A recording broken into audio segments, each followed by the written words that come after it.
Yes, welcome everyone to another episode of Cannabis News. I'm your host, Joe Klare. It's June 4th, 2019. The show, as always, is presented by the Marijuana Times. Check us out at marijuanatimes.org. Click that video tab at marijuanatimes.org. I adjust my headphones. They're sliding off the back of my head. Oh, a little behind the scenes here at Cannabis News.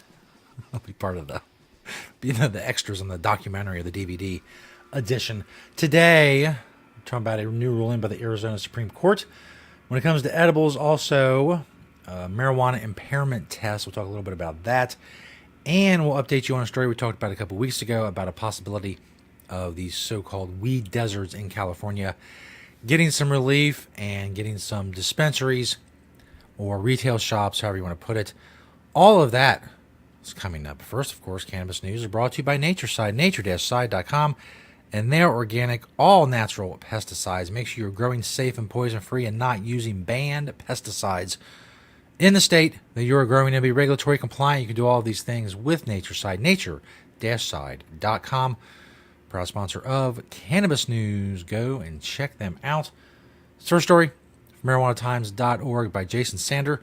Arizona Supreme Court rules cannabis concentrates are legal for medical purposes.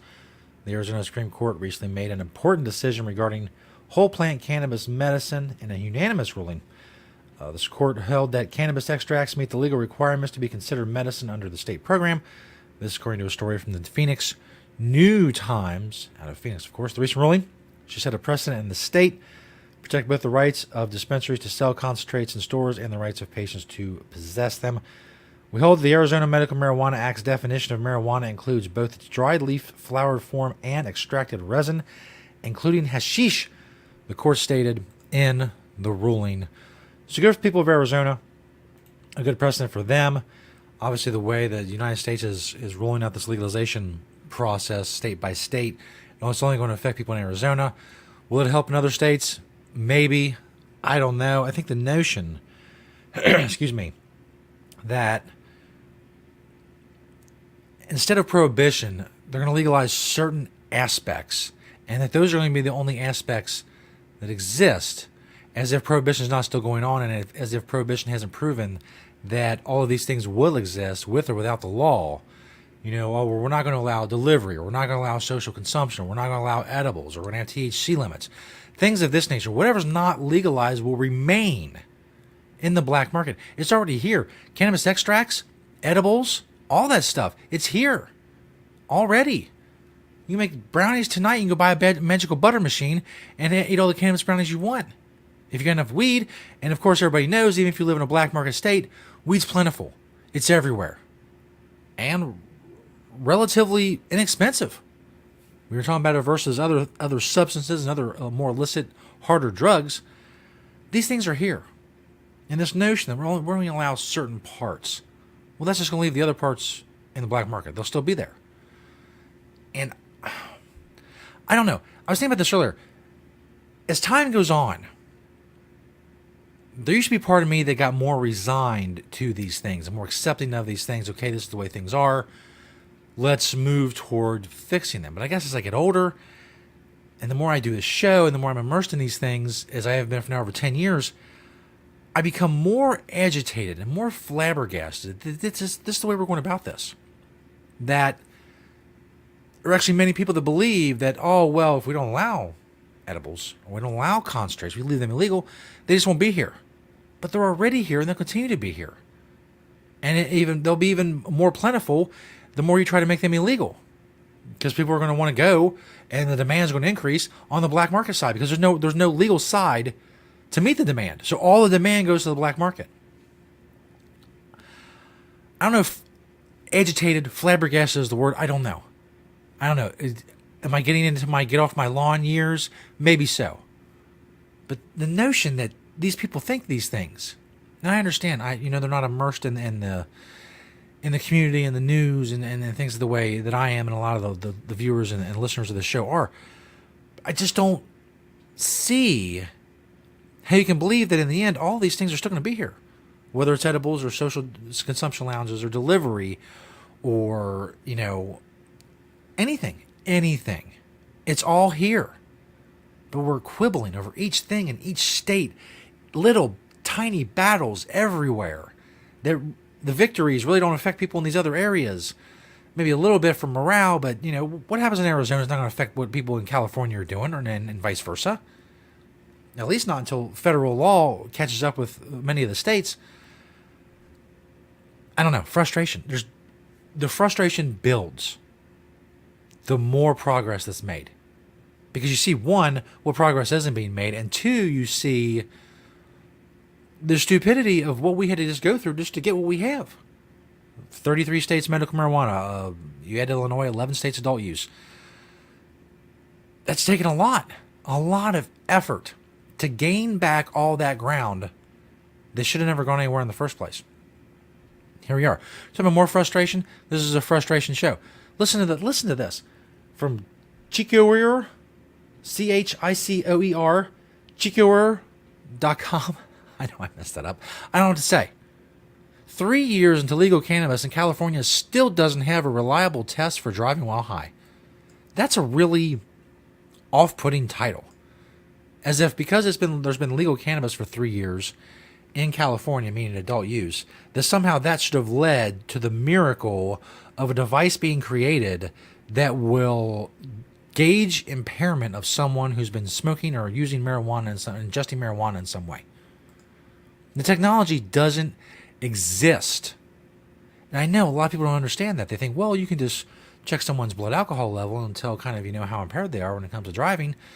And I realize alcohol and marijuana are two separate substances that are absolved or involved or insolved. That's not a word.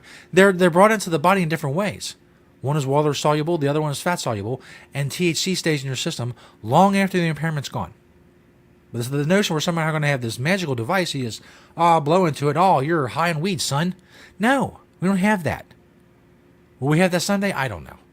I have no idea. As they point out in this article, so many things go into it. Tolerance, body weight, gender, all sorts of things go into how impaired someone is on marijuana.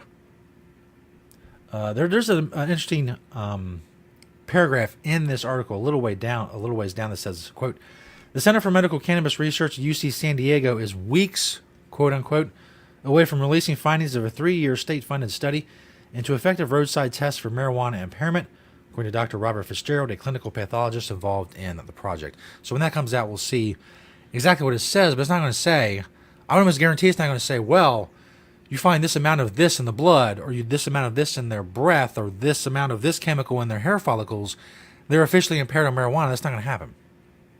Whatever tests they're going to be are going to be subjective because they're going to be done by humans, police officers, impairment officials, whatever you want to call them. That's the way impairment is going to be judged, at least in the near future. Will some magical device be invented? I don't know. Where you can just, shove a needle in someone's arm into their fat cells and tell, exactly when the last time they smoked was. I have no idea. But so far, we don't have that. So it's going to be people eyeballing what other people are doing and determining in a subjective manner, oh, you're too high to drive, oh, you're fine, whatever. And the problems that's leading to and will continue to lead to in the future are numerous and plentiful and varied. There's just so much that can go into humans judging the impairment of other humans that, well, you can take the same person and have two different impairment people look at them, and if they come to different conclusions, what does that tell you? It's not exactly a foolproof system we got going. This last story from LATimes.com, as I said, it's an update on a story we did a couple weeks ago. More cannabis shops in weed desert cities. California lawmakers just sank that idea. We told you a couple weeks ago about a plan from a California assemblyman that would force towns who have barred marijuana retail shops or marijuana businesses from their jurisdictions, but that had majority votes when it came to Prop 64 in 2016. The plan was to force those cities to have a certain amount of dispensaries or retail shops or businesses within their city limits. Assemblyman Phil Ting could not muster the 2/3 vote of the assembly needed to alter the requirements to prevent cities and counties from banning pot shops. He's planning to try the bill again next year, the representative said. Ting said, quote, "It's disappointing the legislature will not act on AB 1356 this year, a bill I introduced to put an end to illicit cannabis businesses that are currently hurting our communities. Despite legalization, people across California are still forced to obtain cannabis from the unregulated underground market. As you mentioned, we did the story before. Even though most of the counties and jurisdictions in California voted for Prop 64, the vast majority of counties and cities and jurisdictions have banned marijuana businesses, creating a coverage problem when it comes to where people can get legal marijuana and propping up the continued use of the black market. As I pointed out earlier, the things that aren't there legally will remain in the black market, remain utilized by people in the black market, and that's where the demand will continue to flow. So this idea is not going to work, I guess. They have to come up with some other idea. They've tried the, excuse me, they tried the notion of, well, we're going to allow weed deliveries in these places. Of course, the jurisdictions were mad about that as well. It's not going to work the way it is in California.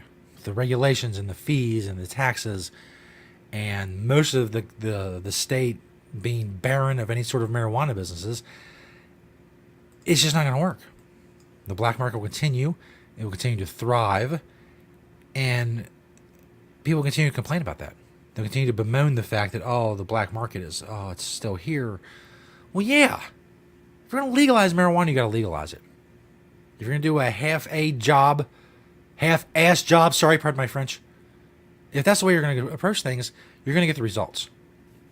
As I've said many times before, garbage in, garbage out. You put garbage in, garbage is going to come out.